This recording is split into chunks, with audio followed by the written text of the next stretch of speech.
ಸಮಸ್ಯೆ ಬಗೆಹರಿದ್ರು ಕೂಡ ಈ ಭಾಗ್ಯಗೆ ಕಷ್ಟ ತಪ್ಪಿದ್ದಲ್ಲ. ಒಂದಾದ ಮೇಲೊಂದು ಸಂಕಷ್ಟ ಬರ್ತಾನೆ ಇದೆ.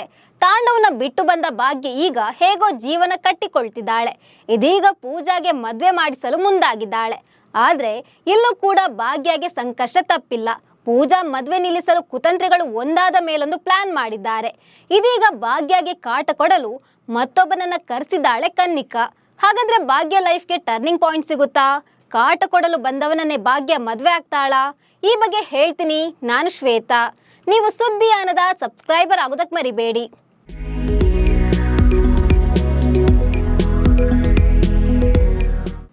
ಭಾಗ್ಯಲಕ್ಷ್ಮಿ ಸೀರಿಯಲ್ ಹೊಸ ತಿರುವು ಪಡೆದುಕೊಳ್ತಿದ್ದು ಸಾಕಷ್ಟು ಕುತೂಹಲ ಕೆರಳಿಸ್ತಿದೆ. ಕಳೆದ ಕೆಲವು ವಾರಗಳಿಂದ ಟ್ವಿಸ್ಟ್ ಮೇಲೆ ಟ್ವಿಸ್ಟ್ ಕೊಡಲಾಗ್ತಿದೆ. ಭಾಗ್ಯಳ ತಂಗಿ ಪೂಜಾಳ ಮದ್ವೆ ಹೊಸ ತಿರುವನ್ನೇ ಪಡ್ಕೊಂಡಿದೆ. ಪೂಜಾ ಮದುವೆ ಆಗುವ ಹುಡುಗ ಕಿಶನ್ ಭಾಗ್ಯಳ ಬದ್ಧ ವೈರಿ ಕನ್ನಿಕಾ ಸ್ವಂತ ಅಣ್ಣ. ಈ ವಿಚಾರ ತಿಳಿದು ಭಾಗ್ಯ ಮನೆಯವರು ಶಾಕ್ ಆಗಿದ್ದಾರೆ. ಆದ್ರೂ ಪೂಜಾ ಕಿಶನ್ಗೋಸ್ಕರ ಮದ್ವೆ ಮಾಡಿಸ್ತೀನಿ ಅಂತ ಭಾಗ್ಯ ಹೊರಟಿದ್ದಾಳೆ. ಆದ್ರೆ ಈ ಮದ್ವೆಗೆ ಕನ್ನಿಕಾ ಒಪ್ಪಿಗೆ ಸೂಚಿಸಿಲ್ಲ. ಆದ್ರೀಗ ಸೀರಿಯಲ್ ಡೈರೆಕ್ಟರ್ ಬಿಗ್ ಟ್ವಿಸ್ಟ್ ಕೊಟ್ಟಿದ್ದಾರೆ. ಸೀರಿಯಲ್ಗೆ ಈಗ ಹೊಸ ಪಾತ್ರ ಎಂಟ್ರಿ ಆಗಿದೆ. ಮಾಜಿ ಬಿಗ್ ಬಾಸ್ ಸ್ಪರ್ಧಿ ಸ್ಯಾಂಡಲ್ವುಡ್ ನಟ ಹರೀಶ್ ರಾಜ್ ವಿಶೇಷ ಪಾತ್ರದಲ್ಲಿ ಕಾಣಿಸಿಕೊಂಡಿದ್ದಾರೆ.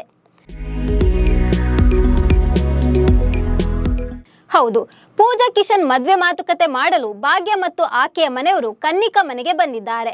ಈ ವೇಳೆ ಕನ್ನಿಕಾ ಅವರಿಗೆ ಅವಮಾನ ಮಾಡಿದ್ದಾಳೆ. ಪೂಜಾ ಈ ಮನೆಯ ಸೊಸೆಯಾಗಿ ಬರೋಕೆ ನಾನು ಯಾವುದೇ ಕಾರಣಕ್ಕೂ ಬಿಡಲ್ಲ ಅಂತ ಹೇಳಿದ್ದಾಳೆ.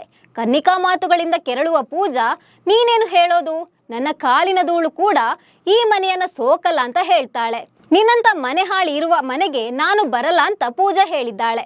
ಪೂಜಾ ಮಾತಿನಿಂದ ಸಿಟ್ಟಾಗುವ ಕನ್ನಿಕಾ ಎಲ್ಲರನ್ನ ಮನೆಯಿಂದ ಆಚೆ ಹಾಕಿ ಅಂತ ಸೆಕ್ಯೂರಿಟಿ ಗಾರ್ಡ್ಗೆ ಹೇಳ್ತಾಳೆ. ಇದರಿಂದ ಭಾಗ್ಯ ಮನೆಯವರು ವಾಪಸ್ ಮನೆಗೆ ಹೋಗಿದ್ದಾರೆ. ಅಷ್ಟೊತ್ತಿಗೆ ಕನ್ನಿಕಾ ತಂದೆ ರಾಮದಾಸ್ ಕಾಮತ್ ಎಂಟ್ರಿ ಕೊಟ್ಟಿದ್ದಾರೆ. ಕಿಶನ್ ಲವ್ ವಿಚಾರ ಗೊತ್ತಾಗ್ತಿದ್ದಂತೆ ರಾಮದಾಸ್ ಭಾಗ್ಯ ಮನೆಗೆ ಬಂದಿದ್ದಾರೆ. ನಮ್ಮ ಮನೆಯಲ್ಲಿ ನಿಮ್ಗೆ ಅವಮಾನವಾಗಿದೆ, ಇದಕ್ಕೆ ನಾನು ಕ್ಷಮೆ ಕೇಳ್ತಿದ್ದೇನೆ. ನಮ್ಮಿಂದ ತಪ್ಪಾಗಿದೆ, ಕ್ಷಮಿಸಿ. ಇವತ್ತು ಆಗಿರುವ ವಿಷಯವನ್ನೆಲ್ಲ ಮರೆತು ಬಿಡಿ. ಆ ಮನೆಯಲ್ಲಿ ನಿನ್ನ ತಂಗಿ ಪೂಜಾ ನೆಮ್ಮದಿಯಿಂದ ಸುಖವಾಗಿ ಇರ್ತಾಳೆ ಅಂತ ಹೇಳಿದ್ದಾರೆ. ಅವಳಿಗೆ ಯಾವುದೇ ಸಮಸ್ಯೆ ಆಗದಂತೆ ನೋಡಿಕೊಳ್ತೇನೆ ಅಂತ ಮಾತು ಕೊಟ್ಟಿದ್ದಾರೆ. ಆದ್ರೆ ಕನ್ನಿಕಾ ಮಾತ್ರ ಬೇರೆ ಪ್ಲಾನ್ ಮಾಡಿದ್ದಾಳೆ. ಕನ್ನಿಕಾ ಈ ಮದ್ವೆ ನಿಲ್ಲಿಸಲು ಆಕೆಯ ಮತ್ತೊಬ್ಬ ಅಣ್ಣನನ್ನ ಕರೆಸಿದ್ದಾಳೆ. ಇದೀಗ ಕನ್ನಿಕಾ ಮನೆಗೆ ಆದೀಶ್ವರ್ ಎಂಟ್ರಿ ಆಗಿದೆ. ಈ ಮೂಲಕ ಭಾಗ್ಯ ಎದುರು ಇನ್ನೊಬ್ಬ ಖಳನಾಯಕನ ಎಂಟ್ರಿ ಆಗಿದೆ. ಕನ್ನಿಕಾ ಇಲ್ಲ ಸಲ್ಲದ ಸುಳ್ಳಿನ ಕತೆ ಕಟ್ಟಿ ಆದೀಶ್ವರ್ಗೆ ಹೇಳಿದ್ದಾಳೆ. ಎಲ್ಲಿ ನಮ್ಮ ಫ್ಯಾಮಿಲಿ ಒಡೆದು ಹೋಗುತ್ತೆ ಅನ್ನೋ ಭಯದಿಂದ ಆದೀಶ್ವರ್ ವಿದೇಶದಲ್ಲಿದ್ದವ ವಾಪಸ್ ಬಂದಿದ್ದಾನೆ. ಆದೀಶ್ವರ್ ಬರೋ ವಿಚಾರ ತಿಳಿದು ಆತನನ್ನ ಸ್ವಾಗತಿಸಲು ಆರತಿ ತಟ್ಟೆ ಎಲ್ಲ ರೆಡಿ ಆಗಿದೆ. ಸದ್ಯ ಇಲ್ಲಿಂದ ಭಾಗ್ಯಲಕ್ಷ್ಮಿ ಧಾರಾವಾಹಿ ಹೊಸ ತಿರುವು ಪಡೆದುಕೊಂಡಿದೆ. ಆದೀಶ್ವರ್ ಪಾತ್ರದಲ್ಲಿ ಹರೀಶ್ ರಾಜ್ ಕಾಣಿಸಿಕೊಂಡಿದ್ದು ಭಾಗ್ಯಗೆ ಮುಂದೆ ಏನೆಲ್ಲ ಸಂಕಷ್ಟ ಎದುರಾಗಲಿದೆ ಎಂಬುದು ಕಾದ್ ನೋಡ್ಬೇಕು. ಇದೀಗ ಆದೀಶ್ವರ್ ಎಂಟ್ರಿ ಆಗ್ತಿದ್ದಂತೆ ವೀಕ್ಷಕರು ಬೇರೆ ಲೆಕ್ಕಾಚಾರ ಹಾಕ್ತಿದ್ದಾರೆ. ಈತನ ಎಂಟ್ರಿ ಆಗ್ತಿದ್ದಂತೆ ಭಾಗ್ಯ ಲೈಫ್ ಟರ್ನಿಂಗ್ ಪಾಯಿಂಟ್ ಶುರುವಾಗುತ್ತೆ. ಬಳಿಕ ಈತನೇ ಭಾಗ್ಯ ಹಿಂದೆ ಬೀಳೋ ಚಾನ್ಸ್ ಇದೆ. ಇವಳೇ ಭಾಗ್ಯಳ ಎರಡನೇ ಗಂಡ ಆಗ್ತಾನೆ ಅಂತ ಹೇಳಿದ್ದಾರೆ. ಇದೀಗ ಆದೀಶ್ವರ್ ಎಂಟ್ರಿಯಿಂದ ಸೀರಿಯಲ್ ನಲ್ಲಿ ಏನೆಲ್ಲ ಟ್ವಿಸ್ಟ್ ಸಿಗಲಿದೆ ಅಂತ ಸೀರಿಯಲ್ ಫ್ಯಾನ್ಸ್ ಕುತೂಹಲದಿಂದ ಕಾಯ್ತಿದ್ದಾರೆ. ಸೊ ಈ ಬಗ್ಗೆ ನಿಮ್ಗೆ ಏನನ್ನಿಸ್ತಿದೆ?